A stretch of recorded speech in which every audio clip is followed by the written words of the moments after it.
Well, just to recap where we're coming from with the book of Zechariah, we're looking at that little period where the temple work had been stopped for some particular time, no progress had been made. A decree had come from the Persian kings, where the pseudo kings were in rule for a while in Persia, and the work had been stopped. For 10 years they went and did nothing. They went home and built their own houses. And then we come to a little gap from about 520 BC when Haggai and Zechariah stand up to encourage them to resume the building. So we're in that critical 2-year period between 520 and 518 BC. And they're waiting for the reply from Persia to come along. So we have a very definite little window where this work is happening. They were facing hostile opposition from the Samaritans, who were hiring lawyers against them, who were frustrating the work. You can imagine the vandalism that was taking place at night. And there was this apathy within, and people were getting very discouraged by this particular stage. And God sends 2 prophets to stir them up to resume the building work. You know, it says in Haggai chapter 1 verse 4, Yahweh stirred up Zerubbabel and Joshua, and he stirred up the remnant of the people, and they came and did work in the house of Yahweh of hosts. So it was of God that they were stirred up. And that stirring up took 2 forms. The bulk of the book of Haggai is rebuke. Consider your ways. Look at your crops. It's all a failure. Can't you work out what's going on? And then you come to Zechariah, and it's inspiration. And sometimes we need both of those things in our lives. And so it says in Ezra 6, the elders of the Jews builded, and they prospered through the prophesying of Haggai and the prophet Zechariah. And they builded and finished it, according to the commandment of the God of Israel. Now I want you to notice the difference once Haggai and Zechariah came on the scene. At the end of chapter 1, we have this little comment from the angel. He spake, which of course is Gabriel talking here to Zechariah. These are the horns that have scattered Judah, so that no man did lift up his head. They were in a stage of looking at their boots, heads down, discouraged. But what you find when you go through these prophecies of Zechariah in particular, he's lifting up his eyes. In chapter 1 verse 18, I lifted up mine eyes. In chapter 2 verse 1, again I lifted up my eyes. In chapter 5 verse 1, I lifted up mine eyes. Chapter 5 verse 5, I lifted up mine eyes. And so it goes on through the book of Zechariah, and they're being told to look to God, to look to heavenly things, to look to the future that God has.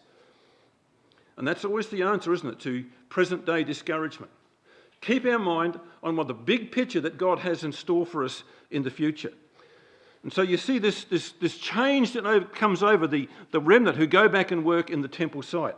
They are encouraged to get on with the work because of these night visions. And we've considered the first 2 night visions before. And tonight we come to number 3, the young man about to measure Jerusalem. So what we've seen so far in the first 2 visions, just to summarise the key lesson, in the first vision of the man and the other angels on horses under the myrtle trees, you have this vision of divine protection. The angels are in control. The earth will come to rest. You will finish the work because of the work of the angels. And that was the message that they would get from that. We know, of course, there are latter-day applications for us in that as well. But that was the basic message for them.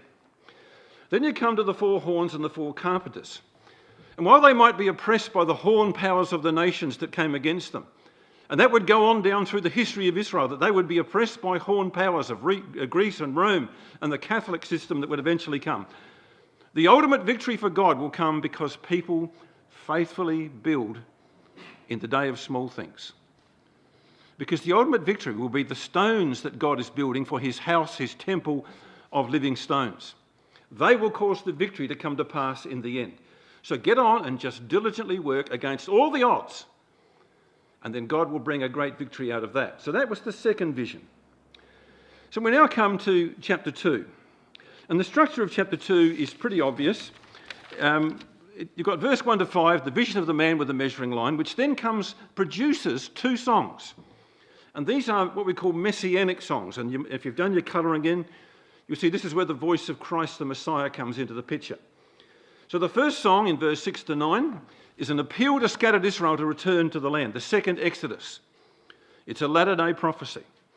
Verse 10 to 13, the second song, the rejoicing for Zion in the day of its triumph. And again, the voice of the Messiah is the one that sings this song to a redeemed Israel. So this chapter is very straightforward.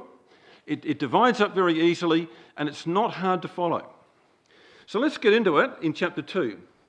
What we find in chapter 2 is a man with a measuring line. Now, on a temple site where there are all kinds of things happening, people measuring up the walls, this would be a very common sight. The Hebrew word for measuring line means to be twisted together. You get one little piece of string and you pull it and eventually it'll snap. But you bind them together, then you've got a threefold cord that is not quickly broken. And that's that kind of cord. It can actually be a very, very long cord because it's strong, because of its unity. So here was a young man with a measuring line. He should have been working on the temple site. But in the vision, he's out there trying to measure the walls, the broken down walls of Jerusalem. This is a very different line to the plumb line that we've seen before, which is a thing you use to make sure the wall is perfectly straight. It's a thing for completion. This is a measuring line. This is a very long line. And it's a line we're familiar with in other places.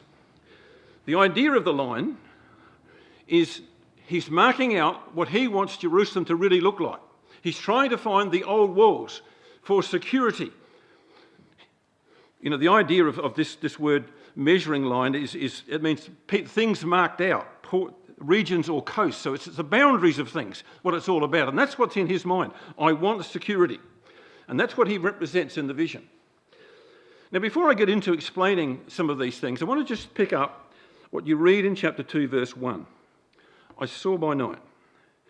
I want to just bring to your mind a feature of the 7 night visions, which is absolutely brilliant when you see how simple it is. So the first one starts off, I saw by night. So this is God's inspiration in times of Gentile darkness. Lift up your eyes and look at what God's going to do with Gentile darkness. That's why they are night visions. So these significant introductions are the start of every one of the visions of Zechariah. In chapter 2, I lifted up my eyes again. So more inspiration comes out of chapter 2, verse 1. In chapter 3, I lifted up my eyes again. A great reassurance. And then you come to chapter 3. He showed me Joshua. And we know that's the name of Jesus in the Hebrew. He showed me Jesus. Here's the source of victory. Here's the way that future peace will come to the world through the work of the Lord Jesus Christ. Chapter 4 opens up, the angel waked me out of sleep. Any Christadelphian knows that's telling about the resurrection, isn't it? We'd be crazy not to see it. The angel wakes him up. A resurrection is taking place. Here's your role in the kingdom, Zerubbabel. And the resurrection is there. And then you come to chapter 5. So he's been resurrected. He's in the kingdom. Zerubbabel's in the kingdom. But then the prophet has to turn around and look back the other way. So he goes back into history, lifts up his eyes, and he sees the development of the apostasy. A wicked woman, a Babylonish apostasy coming out of Judaism. So here's a development that is now looking back the other way. And then you come to chapter 6. He turns again, and he's now looking from the kingdom forward. You know, these words are not there without some significance. So one thing I've learned about the book of Zechariah, doing it again in these recent times, is the positions of people and words are really important. So he turns around and looks back at history, then he turns back and looks from the kingdom forward to the conquest of the world. And it's just interesting that these introductions are incredibly significant. So, significant positions. In this particular little picture, and you'll get your copy of your notes at the end this time, but the significant positions are there. Now, we've got Zechariah, who initially starts talking in the vision to the young man. And while he's talking to the young man, along comes Gabriel. Let's just pick that up in verse 2. He sees the man with the measuring line in verse 1, and I said, so this is Zechariah talking to the young man in the vision. He said to me, where are you going? I'm going to measure Jerusalem to see what is the breadth and the length thereof. And behold, the angel that talked with me, here's Gabriel come along, went forth, So Gabriel turns up and joins the conversation. So you've got Gabriel, Zechariah, and off goes the young man with his measuring line down where he wants the wall to be. And then another angel turns up and he's agitated. It's not often you see Michael moving quickly. He's normally standing there directing other things, but he moves quickly. And so it says, another angel went out to meet him. So another angel comes on the scene and he comes to talk to Gabriel. So Gabriel's talking to Zechariah, and along comes Michael and says, Gabriel, run down there to that young man and tell him that he's doing the wrong thing. And so Gabriel has to run. This is not unusual. Just make a note of Daniel 9, verse 21 to 23. Gabriel, being caused to fly swiftly, comes to Daniel. And he says, I have been sent to explain these things to you, Daniel. And again in chapter 10, you get the same thing. Unto you am I now sent. So Michael dispatches Gabriel when situations require his input as the communicator. And this young man has to be spoken to in the vision. And so it's a sense of urgency there. You run and go and tell him to stop doing that. Because he's looking at the present. He's looking at the hardship that they're going through right at the moment. He's not looking at the future, and he's not looking at God. And he's got to stop doing it. So what is he measuring? Well, the Hebrew word is ish, important man, not always highly significant, but he was not an Adam or one of those other words that's used, but he was an important man, a young man. So he represents the new generation. He's a younger person. And here he is building with all the opposition around them. You imagine the hostility of the Samaritans. Every time they go near the temple site, there's jeering and threats and possibly vandalism at night, and they go back to their homes and not sure if they're safe because they've got no security. There's no walls around them. And their work is unprotected. And he feels the need for security. So he's got in his hand a measuring line or a flax rope. Now I just want to flick forward to show you that's used in Ezekiel's temple vision. We had a bit of that Sunday morning. When Ezekiel sees them measuring the walls of the temple of the age to come, the man that had the line in his hand went forward, and that's the same word, the same line. So measuring lines are used to measure walls. And it'll be done in the kingdom. So it's a long, long piece of cord that would measure. And he represents those who want to build the wall first rather than build the temple first. And that's natural human logic to do that. That's not what God said. God said, you build the temple first and you watch me protect you. So he had to be stopped. So what is the message to him? Well, go and speak to this young man. And he had to run. Not often you see an angel could be commanded to run, but the sense of urgency has to come through. Go and stop that way of thinking. You see, you can see the young man's rationale. Hezekiah had defied the Assyrians in a long siege because of the walls of Jerusalem. Even the last siege in the days of Zedekiah had lasted almost 18 months because of the walls of Jerusalem. Walls are very useful. But in the end, Jerusalem fell to the Babylonians and the walls were smashed down. In the end, the walls in AD 70 would come down eventually. You cannot put trust in human-built walls. So there had to be this sense of urgency. And look at the message that came, what he had to say to the young man in verse 4. Jerusalem shall be inhabited as towns without walls, villages without walls. It'll be like a country kibbutz, just spreading out across the land for the multitude of men and of cattle. How could the angel give such a promise? Towns without walls. Isaiah 26 verse 1, in that day shall this song be sung in the land of Judah. Notice, a song. We have a strong city. Salvation for God will appoint for walls and for bulwarks. Violence will be no more heard in thy land. Isn't that very applicable today? Wasting nor destruction within thy borders. But thou shalt call thy walls salvation and thy gates praise. They will not be trusting in a war between themselves and Hamas. They'll be trusting in God. Jerusalem shall be inhabited as towns without walls. And that's what God says is going to happen to Jerusalem ultimately. But also there was protection in those days. God says in verse 5, "For I, saith Yahweh, will be a wall of fire round about, and will be the glory in the midst of her." This is one of those prophecies that has both a present-day application and a latter-day application. Now we know that God can be a wall of fire. You go back to the Exodus, a pillar of cloud went out before the face and stood behind them, and it came between the camp of the Egyptians, who were out to destroy them, and the camp of Israel. It was cloud and darkness to them, but it gave light by night to these, so they came not near each other in the night. And God became a wall between them and the Egyptians. It came between them and their enemies. In the case of Elisha, the mountains around about Elisha were full of the chariots of fire of Yahweh. And there was a wall indeed, much better than the walls of the city of Dothan. And you see, God is a wall of fire when he wants to be protecting his people. They wanted confidence in solid brick walls, because anxiety is a very taxing thing. When you're constantly under threat, it wears you down. This young man represented those in Israel who wanted security. But they were forgetting that the walls had not saved them in the days of the Babylonian invasion. They had to realise that what would save them was their trust in their God. Bedouins used to create walls of fire around their camp to keep away wild animals. So this concept of a wall of fire is a very interesting Bible concept. But God says, I am that wall of fire. I will protect you.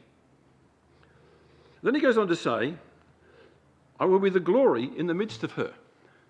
Now the glory had departed, as seen in Ezekiel chapter 10 to 12. God had seen that he'd given them the stages of the glory leaving Jerusalem. It would not come back into this temple. It was not in Herod's temple. One day the glory will come, and it will return to its place in the temple of God in Jerusalem, a temple filled with the glory of God. Now the lesson is not that complicated, is it? Our security is not in the things that men choose to value. Our security is not in the value of our property, the depth of our finances, superannuation, shares. It's not in worldly wisdom, not even in our country. Our security is only in God.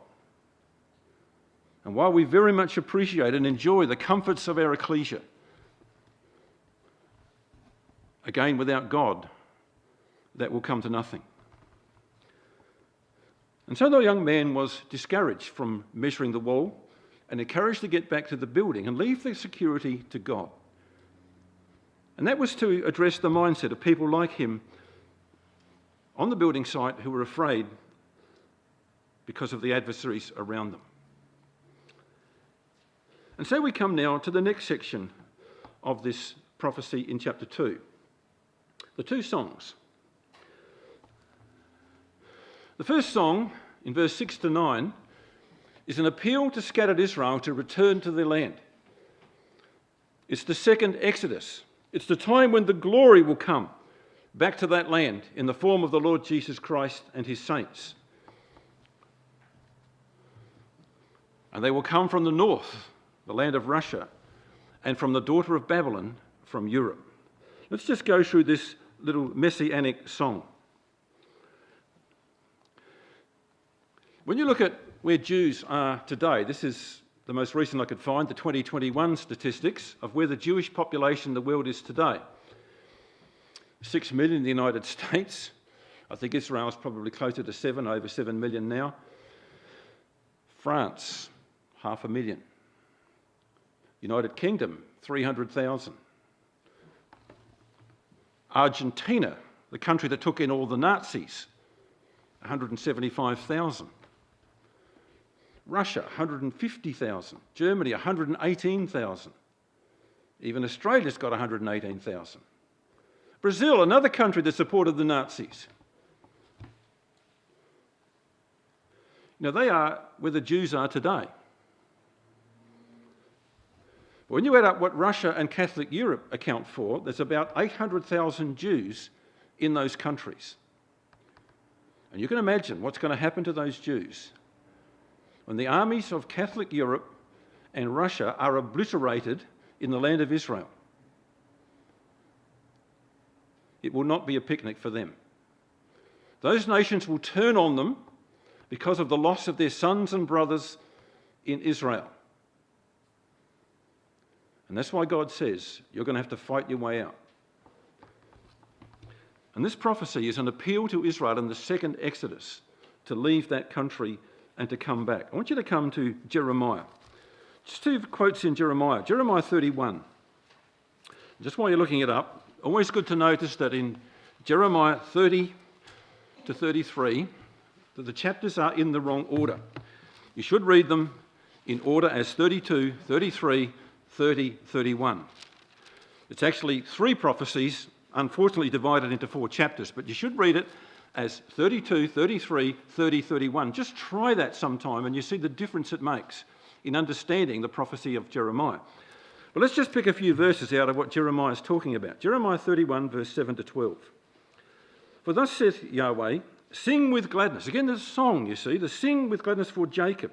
Shout among the chief of the nations. Publicly praise and say, O Yahweh, save thy people, the remnant of Israel.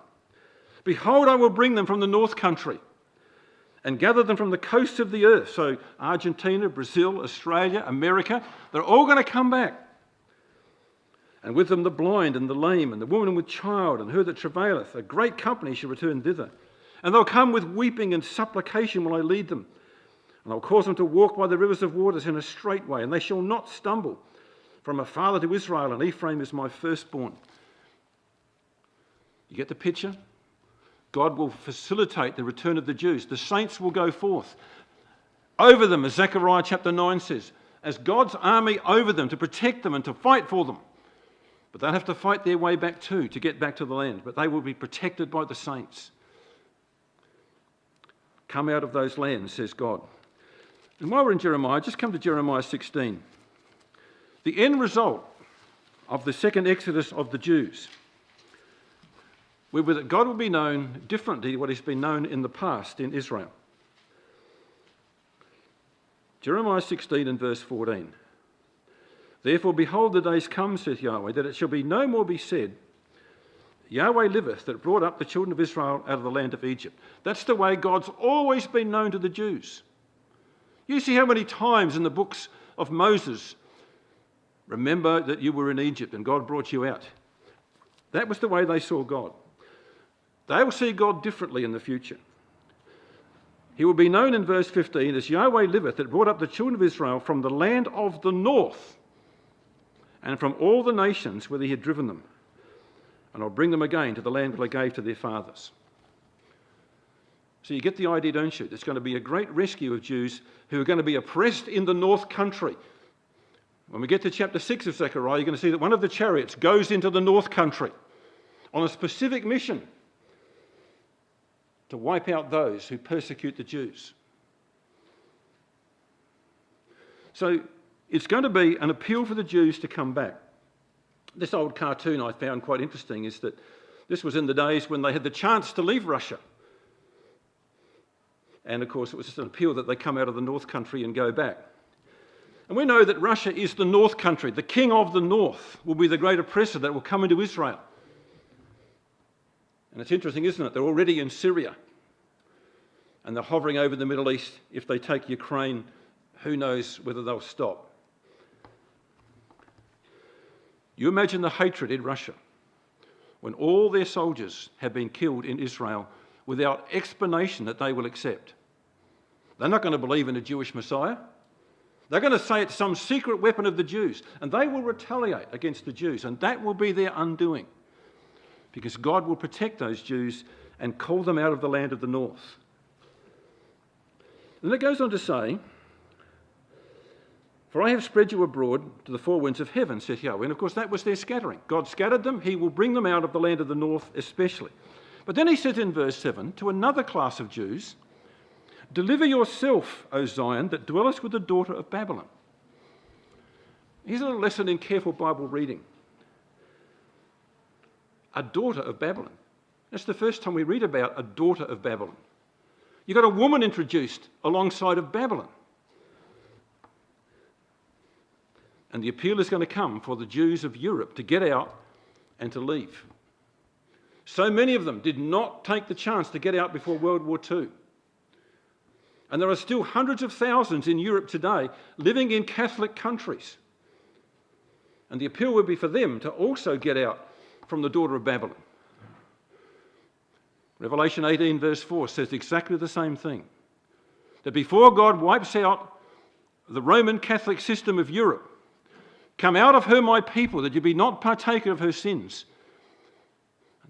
And they're going to have to leave everything behind, their wealth and their bank accounts, all the things they've accumulated, and walk away from Catholic Europe before God's judgments, fiery judgments, go through Europe, destroying that system. And the daughter of Babylon is not hard for us to find, is it? Revelation 17, the woman on the scarlet beast, Babylon the Great on her forehead, reigning over the kings of the earth. And here it is in Zechariah, the daughter of Babylon. All the idolatry and mystery of Babylon has been encapsulated in that religious system. And that's how God sees it. And that's why he will wipe it out. You know, this is not complicated. Now, I'm not going to go into the second Exodus in any great depth, but you can trace through what will happen in the progress of Israel. In Revelation 17 and Ezekiel 20, God will bring you into the wilderness of the people. They will have to march and walk. And even though the saints will be over them like God's protecting angels, God will actually be taking out the rebels from their midst in the process, purging that nation of the people who are determined not to serve the Messiah in Israel. And he will say to the north, give up my sons and my daughters from the ends of the earth.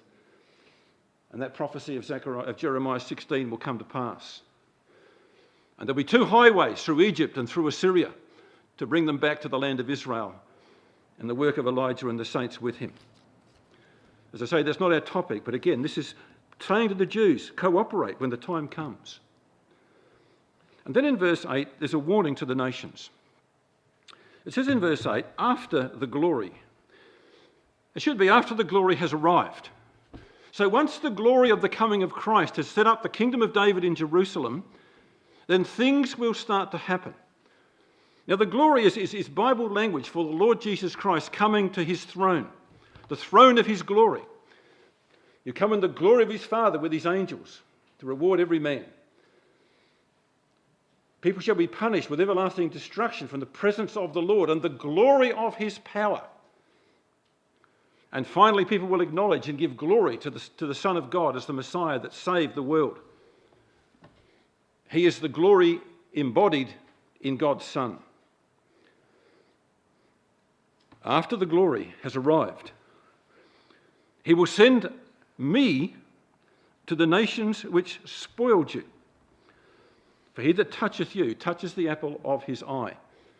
So here's the work of the saints going out to punish those nations who have endeavoured to persecute, harass and murder Jews, particularly around the time of Armageddon.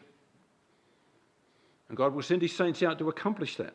He will send me unto you because you have been poking God in the eye. And that's a dangerous thing to do by touching his people. Now, you know, the very simple metaphor, the apple or the pupil of the eye. If somebody comes at you and pokes at your eye, you will react. That hand will go up so quick, even quicker than when Gwenlock flies are around, but it'll go up so quick to defend yourself and knock that hand away because we have an instinctive reaction to defend our eye.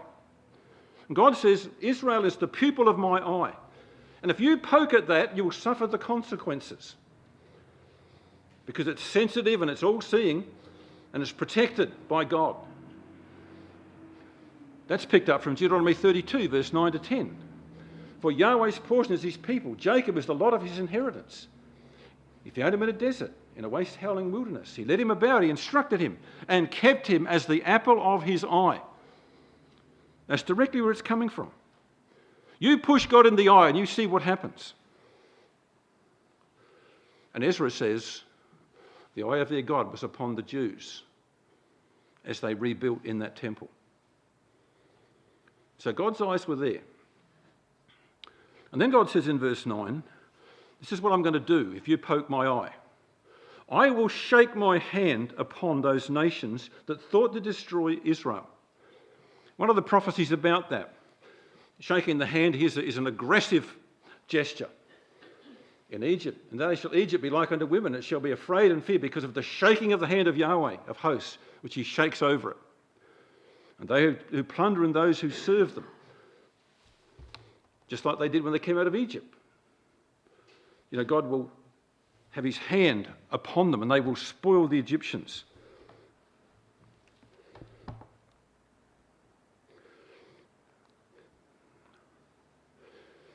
You see, that work is going to be achieved by Christ sending out his servants. And when we did Revelation, we looked at Revelation 19, the man on the white horse, conquering in righteousness. But notice, he's not alone. They that followed him. Revelation 17 says, those that were with him, those who agreed with his judgments, those who saw the harlot apostasy as he sees it, those who see the nations who try to destroy Israel as he sees them will join him in that conquest. And God will shake his hand over all nations, and especially those who have persecuted his people. And then we have the next song. It goes from verse 10 to verse 13, a song of rejoicing for Zion. So now that it's all over, the Messiah reflects upon the victory he's accomplished through the people of Israel. This is the voice of Messiah, because he says at the end of verse 11, you will know that Yahweh of hosts has sent me unto you. This is the recognition of their Messiah. They'll understand that this is God's Son at last. And he saved them from imminent destruction in Armageddon. So let's just take quickly what this second song has to say. And as I said, this is incredibly simple and straightforward. Well, it says there, sing and rejoice, O daughter of Zion, for lo, I come, and I will dwell in the midst of thee, saith Yahweh. And of course, Christ will come in the glory of his Father. He will be the Father of the age. He will be Yahweh amongst us. The feet of Yahweh will stand on the Mount of Olives when Christ comes in the name of his Father to reign for his Father. I will dwell in the midst of thee, saith God. God always intended to have his sanctuary in Zion, to dwell amongst them. And there are so many prophecies that talk about God dwelling in Zion forever. And then in verse 11, so straightforward. Many nations, straight back to the promises to Abraham. Here's our connection to the hope of Israel and the promises made unto the fathers. Many nations shall be joined to Yahweh in that day and shall be my people. And I will dwell in the midst of them. And thou shalt know that Yahweh of hosts has sent me unto you. In the past, only one nation has been Yahweh's. Now many nations, as promised to Abraham, will become Yahweh's people. It says in Isaiah 14, Yahweh will have mercy on Jacob, will yet choose Israel, and set them in their own land, and the stranger shall be joined with them. They will always be God's people through the kingdom. They will be the head of the nations. They will be greatly respected because of what God has done with them. But God will also make other nations his people as well. They shall ask the way to Zion with their faces thitherward, saying, come, let us join ourselves to Yahweh in a perpetual covenant that shall not be forgotten. Let us go up to the house of Yahweh. He will teach us of his ways and we'll walk in his paths. So many of those prophecies are so obvious to us, aren't they? Many nations shall be joined to Yahweh in that day. And it goes on to say that Yahweh shall inherit Judah his portion in the Holy Land. And when the land is divided up amongst the restored tribes of Israel, in the portion of Judah you're going to see the house of the glory of God, the house of prayer for all nations. The holy oblation will be in that place, in the territory of Judah.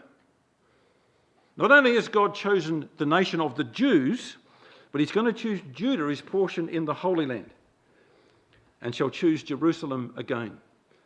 And we all know there's so many, many prophecies talk about the elevation and the glorification of Jerusalem, the city of our God.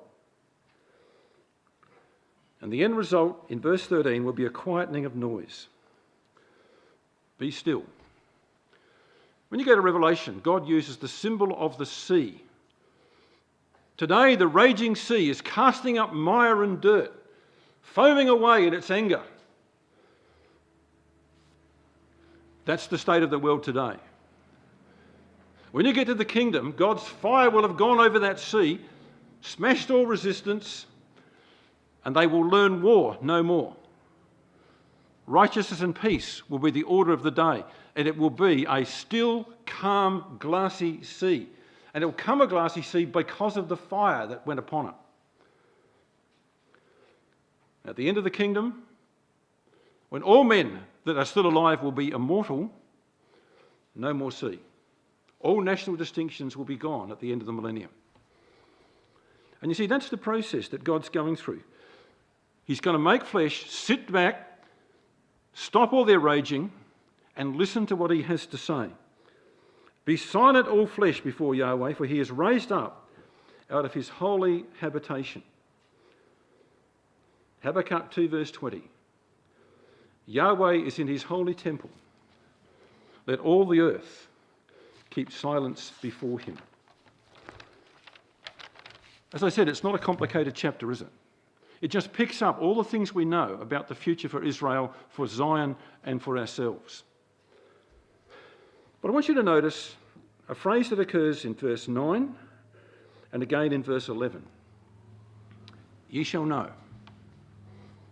You see, there are three stages to this knowing that happen. We find that in verse 9, in verse 11, in chapter 4 verse 9, and chapter 6 verse 15. And there are three different groups being spoken to. The first one in chapter 2 are to the Jews. I will dwell in the midst of you, Israel, and you shall know, you will finally appreciate that the Messiah was sent by God to you. So that's to Israel. When you get to chapter 4, it's particularly to the labourers on the building site who needed encouragement. And so he says to Zerubbabel, you shall know, when you finish the temple, you will know that God sent his angels to help you. And that was especially for the labourers in that age. When you come to chapter 6 and verse 15, it's talking about Gentiles who come to God's house.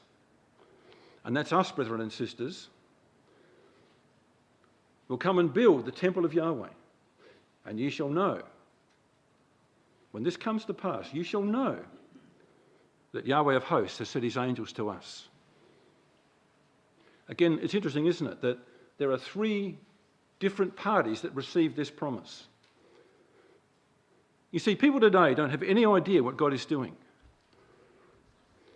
In the day of Zerubbabel, they were confused at what God was doing.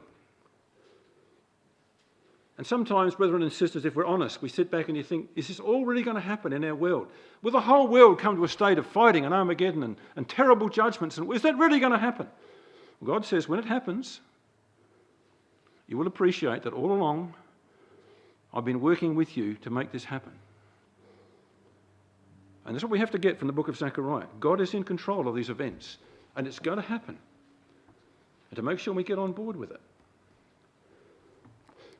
And I'm going to leave you with a quote which will be on your sheet when it's given out at the end of the class, where Brother Mansfield brilliantly summarises what we're looking at here.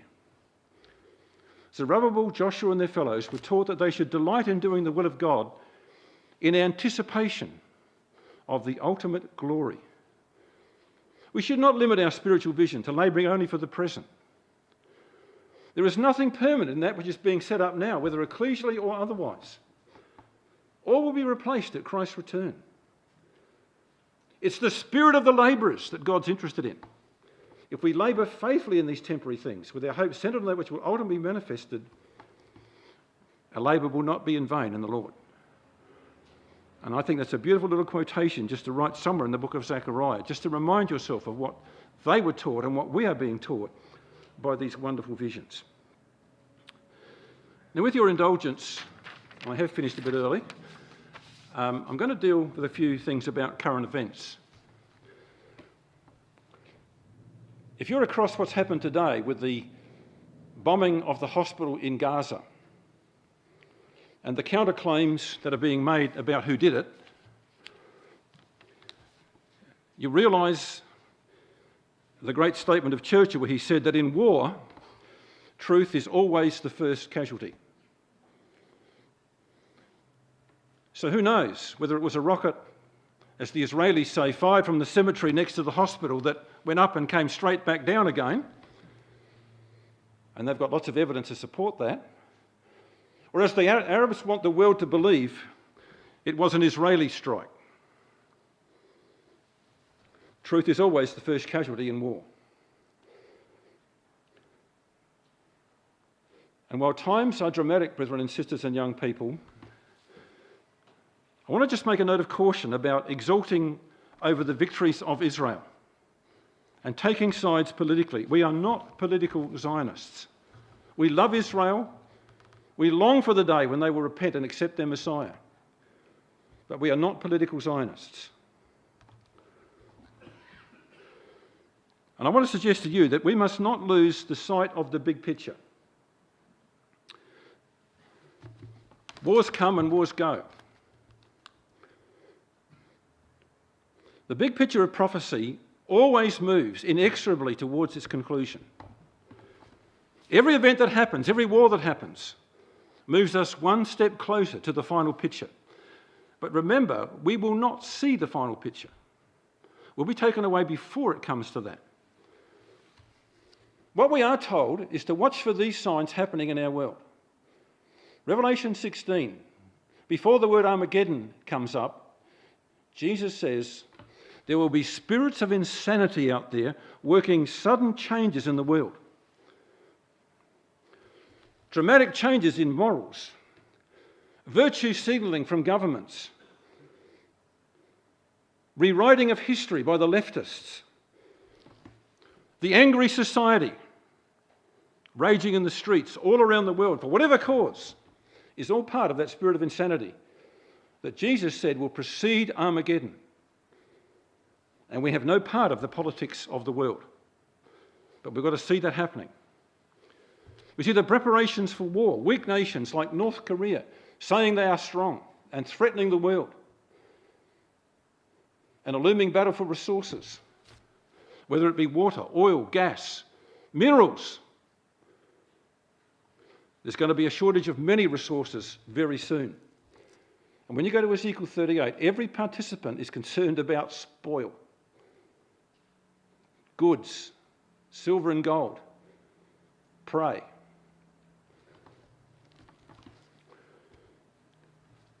And we're told in Ezekiel 38 that when Russia strikes, Israel will be dwelling confidently, but will have been forsaken of all her supporters. And the time will come that even the Americans might back off and leave Israel alone. They will become so unpopular in the world. And you can imagine, if they go into a Gaza and 5,000 people are killed, if 10,000 people are killed amongst the civilians, how odious Israel will become in the eyes of the world.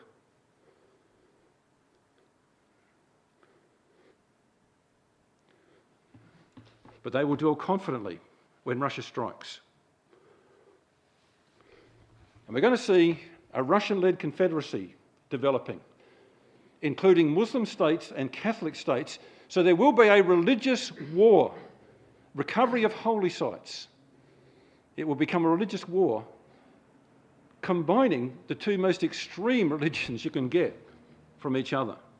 But that's the confederacy Russia will lead. And Armageddon will come, and the Bible says it will be a time of trouble such as never was. Economic collapse, natural disasters, opportunistic wars, nations thinking, well, other people are engaged somewhere else, they can grab something. It's what happened in the Second World War, First World War. Everybody grabbed what they wanted. That's the big picture of prophecy. A time of trouble such as never was. And Christ will come in Armageddon. I want to just say one comment about the spirits of insanity. We're all thoroughly sick of the debate on the voice. But the one thing that made me most nauseous was the constant repetition that Aborigines have been in this country for 65,000 years. Do any of you believe that?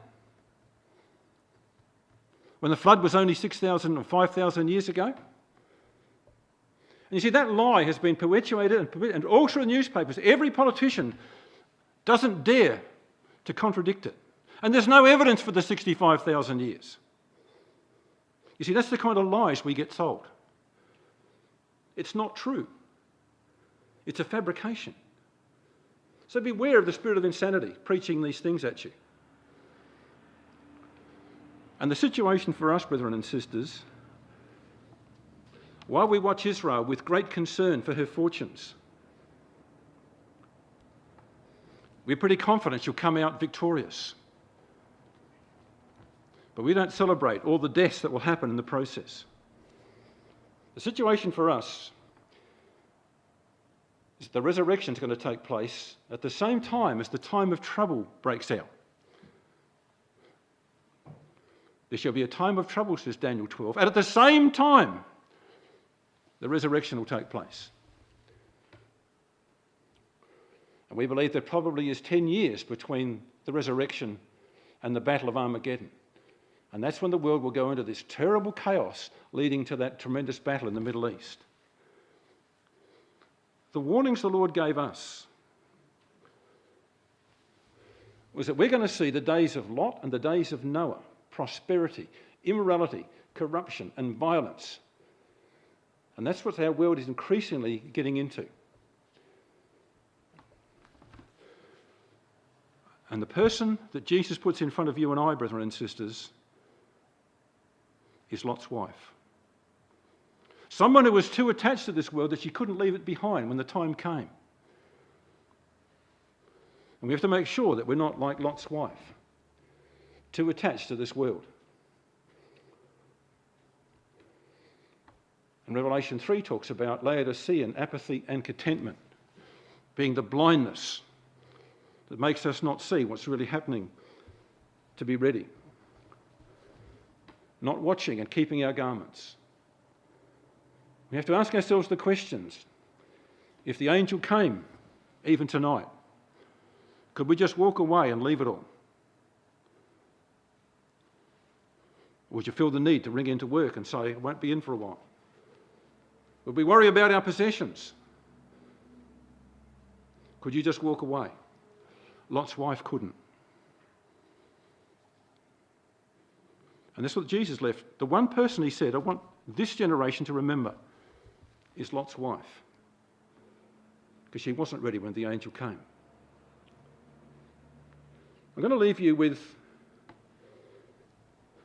a quote from Brother John Morris, a brother that's visited us here, which he wrote in the Christadelphian a few years ago, which I think is a wonderful quote for us to think about. It's not about dates, it's not about time setting. God does tell his servants what is to come to pass, but he doesn't necessarily give them all the details. And that's why I say, keep your eyes on the big picture. Wars will come and go. Events will happen. Don't overread the newspapers. He doesn't necessarily give them all the details. Sufficient only to keep them on the tiptoe of expectation. He also shows the disciple that prophecy is not about prediction, but about preparedness. We are not called upon to forecast precisely what will happen, but to be ready whenever it might happen. And I'll leave you with that message, brethren and sisters. That's wonderful wisdom in that comment. To be ready whenever it happens.